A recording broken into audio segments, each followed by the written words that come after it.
What do you consider being the top of your profession? This is a question that came to my mind as I read the story about the guy that worked at McDonald's for over 30 years and was finally retiring. And all that time, he wasn't the owner of a franchise, but he worked behind the register. He was a cook. And a lot of people were talking and saying that this guy probably has some kind of mental disability or mental handicap. But there are people who take joy out of simple things. There are people who don't mind doing the same thing every day, all day, receiving probably by the end of his career, he was probably making $12, $13, $14 an hour, depending on how often they give raises and what the cap is at McDonald's for crew members. But it got me thinking, what do people consider the top? When are they finally happy in their professional careers? Are you happy once you make assistant manager? Are you content with staying at that position for years? Or are you shooting higher and you want to become the GM, the general manager of an entire store? Or do you want to even go higher and be the owner of a store, be the owner of a franchise? Or do you want to be even higher? Do you want to work at corporate? Do you want to be the CEO of the company that you work for in 10, 15, 20 years time? How far up the corporate ladder do you want to go?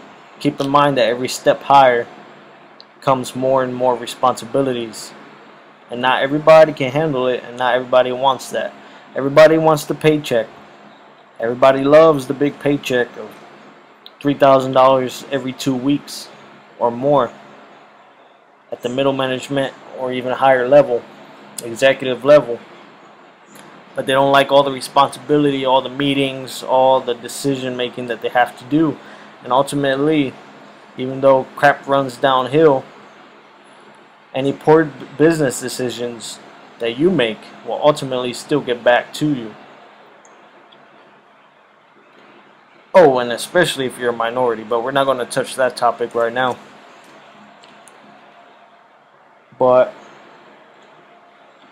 I feel that a human being should never lose that hunger to strive higher, to reach higher, to reach a pinnacle of greatness that they themselves hadn't thought of. It is not enough to just punch in, punch out, in, clock out, day in, day out.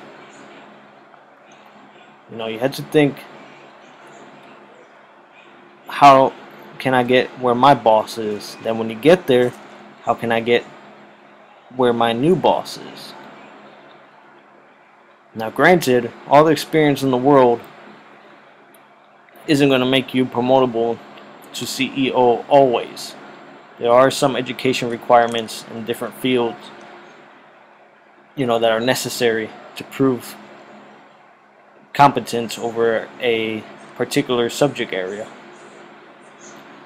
It's not the same somebody who's dabbled in engineering all of a sudden become a CEO rather than somebody who has actually graduated with a high GPA with demonstrable skills in engineering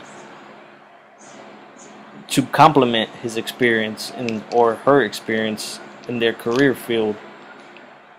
That education brings it to a whole nother level.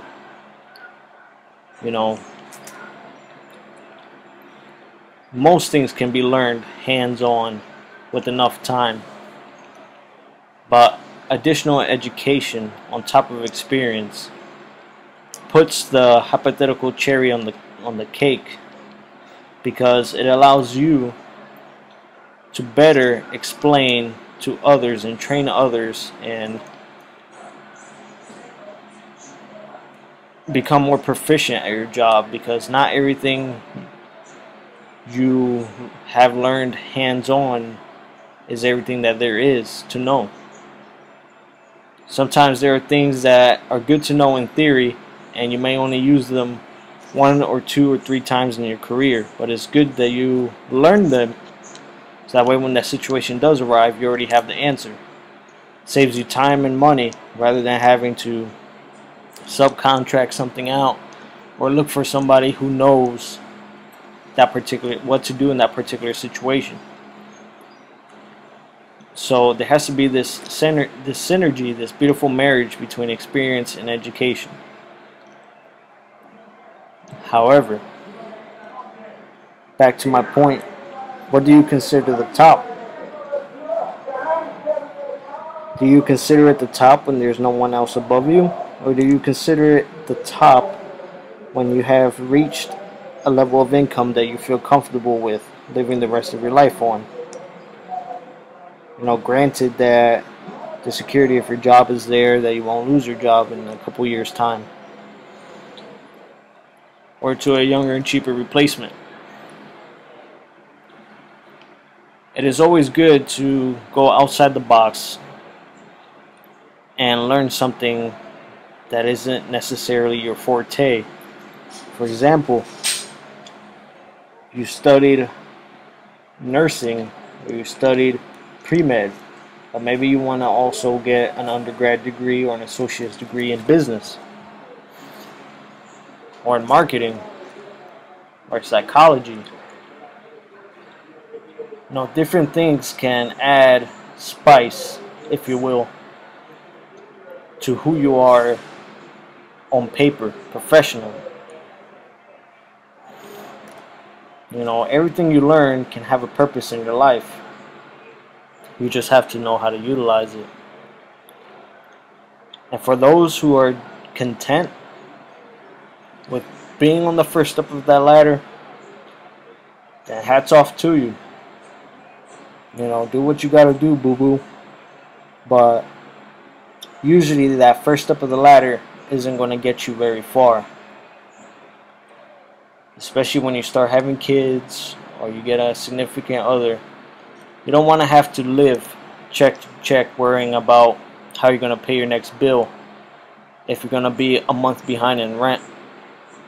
You want to already know, I got this, and I got extra for the things I want. Little extra that you can use to put a few more presents under that Christmas tree.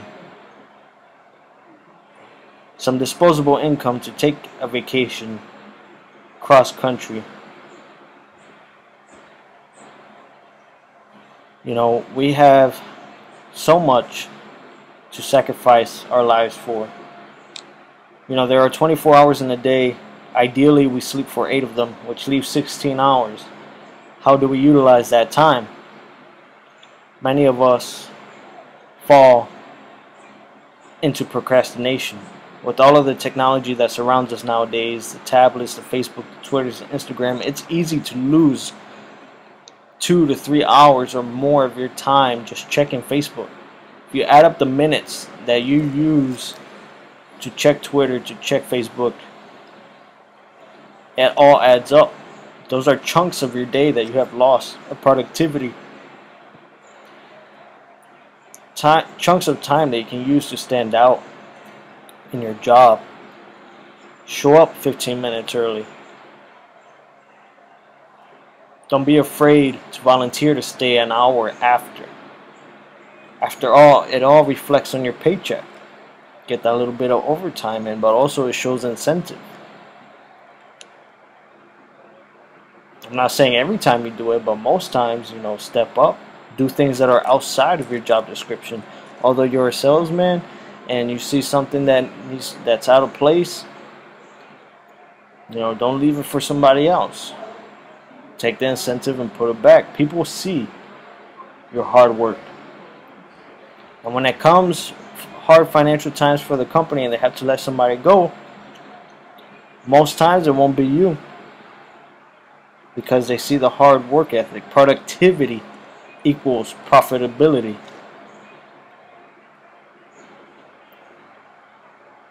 Equals promotability. If they see you working your butt off, they'll be more prone to promote you, even if you have less seniority than others, but because you produce more. You show teamwork. You show the spirit of the company. You put your best face and foot forward for the customer. You go above and beyond. Have you ever gone to a store and you feel like you're actually a bother to that employee? It makes you not want to shop there anymore. But you go to a place where they actually make you feel welcome and not clingy. You know, there's a difference between making you feel welcome and clingy. But they are able to strike up a good conversation with you, a good rapport, if you will. It adds value to the transaction.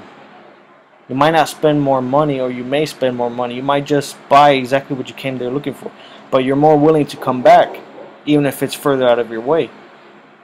Going to Walmart's easy. Going to a local business is harder, but it's more worth it. Think about where you want to be. ADR.